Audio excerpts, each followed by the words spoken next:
that's just proof I've been doing that forever, and that somehow I didn't know how to comb my hair back then. Okay, so this has been my path. I started out writing when I was in high school. I never thought that I would be a writer. I don't know how to tell you to be a poet. This is just what I did. I started out going to local poetry slams and open mics when I was 18, 19, 20, 21, around that time. And I started just writing like my ass off, essentially. It became my passion. I started out as a painter in high school, and then all of my creative energy shifted into writing. And so I went to these open mics and slams, and most importantly, I found my peers. I found my writing community, people who wanted to do this nerdy thing with me. And we would edit and workshop each other. We would read each other poems. We would get feedback, and that was a huge part of my early 20s. I participated. This is like accolades that you might not know of, but just like any sports league that have high school, regionals, state, nationals, high school, college, adult level, Poetry Slam functions in the same way. I don't really exist in that world anymore in terms of like I don't compete, but that's how I got my start. Is I competed in these tournaments right here. Participated in one Best Female Poet at XXV, which is the college level national poetry slam. I won the National Poetry Slam twice, and I finaled at IWIX, which is the individual world poetry slam, where individual poets from each city come to compete across the world, and the Women of the World Poetry Slam, which is the same thing, but just for women identifying poets. And so I did really well at the sport of poetry, all in 1 year, and that was a huge trajectory into my career. It kind of acted as a springboard. Finally, in that same year, I won my first book contest. I submitted my poems out into the world. I won a book contest with a publishing company called Write Bloody. And Write Bloody publishes primarily spoken word poets, so they're one of the first of the kind. And that's all in 2009, so 10 years ago, right? It's 2019, right? Okay. I eventually started Button Poetry and Slam Camp, which I'll talk about in a little bit, but those are two big, awesome things. And I eventually published my second and third book, and this is basically because those things happened because I put myself in spaces to make them happen. And finally, I was approached by my first major press for the publication of my fourth book. I wrote a poem for a Nike ad. Zara Larsson read it. You guys know who that is? I didn't either. She's like a Swedish, she's a pop star. How popular, though? She's like a medium. Yeah, okay, so she read it in the Nike ad. I partnered with organizations like To Write Love on Our Arms, which is a suicide prevention and addiction counseling mental health services organization, and other things like that. Basically, making a living as a poet doesn't necessarily look like I'm sitting and writing poems all the day. It's a lot about networking. It's a lot about putting yourself out there, being in communities in which things are happening or making things happen. My advice, that's a picture of me performing in Melbourne, Australia 2 years ago. My advice for writers, every path is different. Everybody's path is different. Also, I know that 75% of you aren't writers, and then the other 25% of you are like, oh, I'm not a poet, but your notebooks are filled with poems. It took me a long time to call myself a poet or a writer too. This is just general advice. Apply it to your life or your craft or your creativity or whatever you want. I think about a lot of problems in life, what your career is going to be. I think how much we can apply creativity to things. How are you going to creatively solve the problem of getting money? How are you going to creatively solve the problem of being happy your whole life doing the job that you want to do? So anyway, everybody's path is different. This is what I would suggest. Number one, consume your craft. I say this every year that I come here. Consume your craft. If you want to be a poet, read all of the poems that you can find. If you want to be a rapper, you better listen to every new album that comes out on Spotify every month. If you want to be a painter, you're going to go to all these museums. The broader your palette, the more well-rounded your work is going to be. Find a creative community. I cannot stress this enough. It's very isolating to be an artist, and when you're around other people who are as passionate and into something that you want to do, that's really helpful. And give as much as you take. Don't show up to the open mic and be like, here's my 47-minute long poem, and then leave afterwards. You have to show up and listen for other people. Put yourself out there and your work out there. Opportunities are most likely to follow. I really believe in this. A lot of writers believe in holding on to their work until it's perfect, but there's no such thing as perfect. And every opportunity I've ever had is because I put myself out there in some level. And that poem might have not been polished. The video wasn't perfect, but I put it out there because I believe in the communication of the arts. And most importantly, you can't blame, this goes for literally anything, but you can't blame people for not coming to a party they weren't invited to. And don't limit yourself to just the act of writing. There's way more out there. There's more than one way to be a writer. I'm gonna talk a little bit about like my newest passion project, and then we'll get into some questions. But I don't, right now I consider myself a writer as much as I consider myself an organizer and maybe even an entrepreneur, even though that sounds like kind of douchey. But I like to make things happen. I like to make things for people. I like to make experiences, and I like to make art. So, what can poems lead to? Go back. Button poetry. Oh, this is formatted weird, but whatever. Button Poetry is the largest digital distributor of spoken word in the world. I founded that in 2000 with a couple of my best friends, and it's like millions and millions and millions of people have subscribed to this poetry channel. So if you like spoken word, if you liked anything I did today, even if it was just like 4 words, check out Button Poetry because they post a new poem every day from poets across the country, and they've got a really cool press going on right now. Slam Camp, I ran a summer camp for high school students who wanted to be poets or writers for 7 years. I started it when I was 25, I think. Sadly, we are taking a break from it this year, so RIP. But that was like a huge way to give back to my community and to foster more poets and foster more creativity in the world and vulnerability. This is my favorite thing ever. Anybody listen to podcasts? Yeah. Cool. Pull out your phone if they can do that. Subscribe to Just Break Up.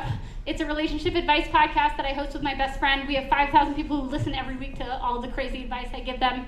I really love that because I think poetry is ultimately about vulnerability. Like, it's a really scary, hard world out there, and writing allows me to be more open and honest with myself and others, and to be more in touch with my feelings, because if you're like, oh my God, feelings, that's gonna only get you so far until your car crash literally ends in therapy. Anyway, so if you take anything from me today, go check out Just Break Up, because I was talking earlier about the path of writers, what that means to be a writer, and my path as a writer has led me to do this weird, fun podcast for 5,000 people.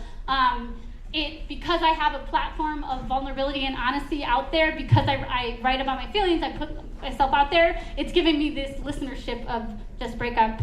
And finally, right now I'm trying to write a novel, whatever that is. Yeah, thank you. Thanks. So this is how I got to do what I do. I'm going to close, I think, with one poem, and then we'll do a quick Q&A. Sound good? And if anybody has any relationship advice questions, I want to answer those first. All right, can we play this? Can I play that? Oh, you can play that. Okay, if it's playing, that's all good. There should be some silence at the beginning of the track. I don't think we sound checked this, y'all, so who knows what the balance is, but I made a spoken word music CD that's gonna come out on Spotify this spring with an artist that I met in Australia named Waveni Yasso, and that's another thing about putting yourself out there. Okay. Hey, I had an awful year. Anybody else had an awful year? Yeah, me too. Thanks. This poem is about challenging the things that sometimes people say are good for us. How many people here practice self-care? Hashtag self-care. Okay. If you would ask the world, which is to say the internet, what self-care looks like, it would tell you candles. Lots and lots of candles. Stationed around your bathtub like a winking flower crown, flickering in the corner of your perfectly angled Instagram photo captioned #MeTime. It would tell you it's sipping tea, not coffee, in a color-coordinated mug at dawn, or doing yoga outside at dawn, or writing a gratitude list outside at dawn, or even knowing what the heck dawn looks like. It would tell you it's drinking your weight in water. It's buying a new set of nice sheets. It's a gym membership. It costs money. It doesn't spill or stain or fray. It would tell you nothing about how hard you have to cry to break a blood vessel.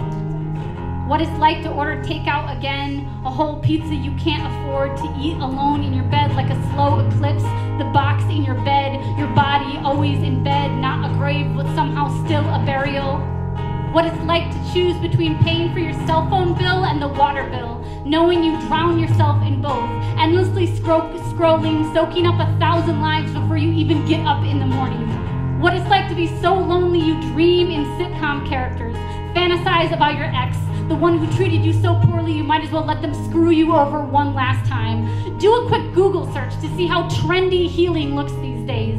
Thousands of shareable images of well-curated mantras posted over a postcard of the Rocky Mountains. I am enough. The truth is, I look nothing like this. Sometimes self-care is wanting to text the person who hurt you, but instead letting your phone die. Sometimes it's falling asleep in the afternoon and waking to a lake of blackness. Sometimes it's showering without sitting down in the tub, letting your legs do what they were built for. Sometimes it's making it to the job you hate on time because you have to, because you've got bills to pay and your boss doesn't care if you need to hashtag center yourself. These days, self-care seems to come with a price tag and a filter. Rarely is healing so photogenic, nor is it one size fits all. And I know, as a poet, I'll have to pay some sort of poetic severance tax for how cliche that line is, but I'm sick of prioritizing what's pretty over what's true, which is to say it's been a hard year, which is to say I hid myself from you because I was afraid the mess would disgust you. This spring, I'll let the lawn grow long. I let the sun forget me. I ate that whole damn pizza myself. I went for walks, cried the whole time, and took a picture of nothing. I found the box cutter again, renamed it a cancer, starved the desire to die from my body, let the laundry stay swallowed in the hamper, ignored the dishes in the sink, and I need you to know there was mold. None of it was pretty. Healing is a baby's first word. No one really taught them what to say. They just picked up what they could, made it up as they went along, and whatever we do, however we get to the next day, that is just as valid as the glittery veneer we've been taught to hide under. I did buy candles, though, from Target.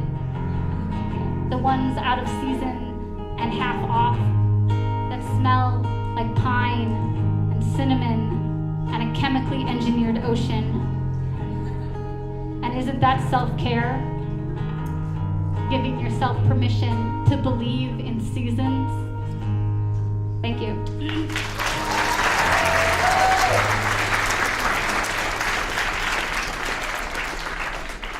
All right, before I take some questions, I want to cover this really quickly, and please don't pack up yet. Thank you. Right now, my only job in life is to be a poet and write my first novel. If you want to support me in any way, you can go to patreon.com/Sierra DeMulder. That way you can subscribe for like $3 or $6 or $9 or $12, whatever you want a month. And you can get writing prompts, you can get handwritten affirmations mailed to you every month from me, or you can just get updates if you want to support my writing. If not, that's cool. You can also follow me on those things over there, and you can most importantly subscribe to Just Break Up the podcast. I have posters for sale for $10 each, 2 for $15, and I have 3 business cards that say Just Break Up on them. So if you want to like slide them to your best friend when they really need the advice, you can come and get these Just Break Up postcards. Okay? Does anybody have any questions in the last 2 minutes? All right, I got a question over here, y'all. Just give me 2 more seconds of quiet. You can do it.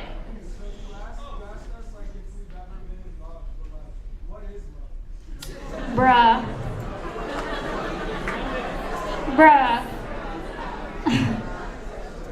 If you don't know, then you haven't been in love. That's not shady. You guys are like, fight. What is my understanding of love? Feeling incredibly a great level of joy being with somebody, being supported, feeling pushed by them, feeling challenged by them, but also understood, feeling like I can be myself and fail and also succeed together. I don't know. It's also like making out.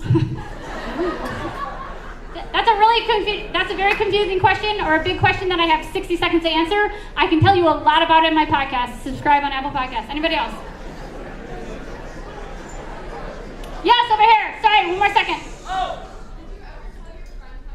Yes, absolutely, and he's seen the poem. So has she. It's okay, we're both poets, so it's just a thing. It becomes less traumatic outside of high school, I think. In high school, I would never, ever, ever, ever, ever want someone to know that I liked them unless they liked me back. But now it's like, whatever. Yeah. Anybody else? Thank you so much.